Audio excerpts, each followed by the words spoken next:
Hello friends, welcome to my channel. तो pregnancy में ज़्यादा वेट बढ़ने से हमें क्या-क्या परेशानी होती है? ज़्यादा वेट बढ़ने से हमारे बच्चे होने वाले बच्चों को क्या परेशानी हो सकती है? आज के इस वीडियो में हम इसी टॉपिक पे बात करते हैं। तो देखिए, प्रेगनेंसी में वेट बढ़ना बहुत अच्छी बात है। नॉर्मल कंडीशन में एक नॉर्मल अगर आपका जो पहले से वेट चल रहा है, उस कंडीशन में आपका 12 से 15 किलो वेट अगर प्रेगनेंसी में गेन होता है, तो ये मतलब कुछ लोगों का वेट पहले से बहुत ज़्यादा है, तो उसमें आपको ये कोशिश करना चाहिए कि आपका वेट 7 से 8 किलो बढ़े, इससे ज़्यादा ना बढ़े। बहुत ज़्यादा बढ़ जाता है, आपका ओवरवेट हो जाता है, तो उसमें क्या-क्या परेशानी होती है, पहले हम इस बारे में बात करते हैं।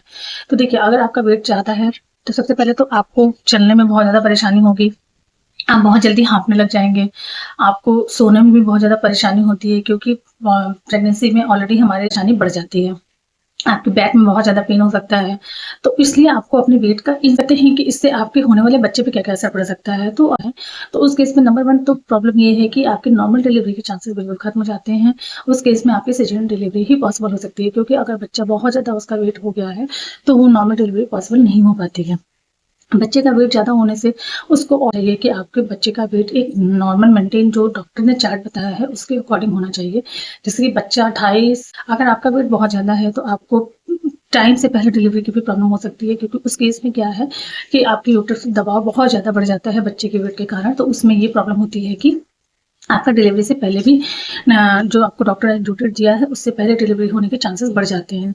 मीन्स कि आपको 8वें महीने में या 7 महीने के लास्ट में भी डिलीवरी होने के चांसेस बढ़ जाते हैं और उससे प्रॉब्लम ये होती है कि उस केस में बच्चे के जो लम्प्स होते हैं वो मैच्योर नहीं हुए होते हैं तब तक, तो उससे बच्चों को बहुत ज़्यादा प्रॉब्लम होती है। क्योंकि अगर बच्चा जब टाइम पे जब वीक्स होते हैं उसके वो कंप्लीट कर लिया नहीं होती है, बट अगर वो पहले डिलीवरी होती है तो उस केस में आपको बच्चे को यही प्रॉब्लम होता है कि उसके लंग्स मैच्योर नहीं हुए रहते हैं। अगर टाइम से पहले बच्चा होता है तो उसको जार में रखने के भी चांसेस होते हैं कि उसको जार में रखा जाता है, उसको ऑब्जर्वेशन में रखा जाता है कि उसकी सारी चीज़ें नॉर्मली वर्क कर रही हैं, नहीं कर रही हैं, तो वो काफ़ी ज़्यादा पेनफुल हो जाता है नॉर्मल केसेस के कंपैरिजन में। तो आपको इन सारी चीज़ों के लिए हम क्या करें तो ये जानते हैं। तो आपको सबसे पहले कि आपको लेना है, आपको ऐसी चीज़ें नहीं खानी है जिससे कि बाहर के जो जंक फूड होते हैं, फास्ट फूड होते हैं, क्योंकि क्या होता है प्रेगनेंसी में हमें खाने की बहुत ज़्यादा क्रेविंग होती है। उसमें क्या होता है कि कुछ लोग बाहर की चीज़ें बहुत ज़्यादा खाते हैं क्रेविंग की जब क्रेविंग स्टार्ट हो जाती है, तो कुछ लोग पिज़्ज़ा खाते हैं, बर्गर खाते हैं, ये सारी चीज़ें खाते हैं। तो उसमें हमारे बॉडी में हमें कोई भी न्यूट्रिशन नहीं मिल रहे होते हैं, कोई भी विटामिन्स नहीं मिल रहे होते हैं, लेकिन वो हमारे वेट को हमेशा वॉक करते रहना है। एक नॉर्मल वॉक जो होता है वो आपको डेली करना है। डॉक्टर से पूछ के आप डेली एक नॉर्मल जो एक्सरसाइज होते हैं वो आप कर सकते हैं।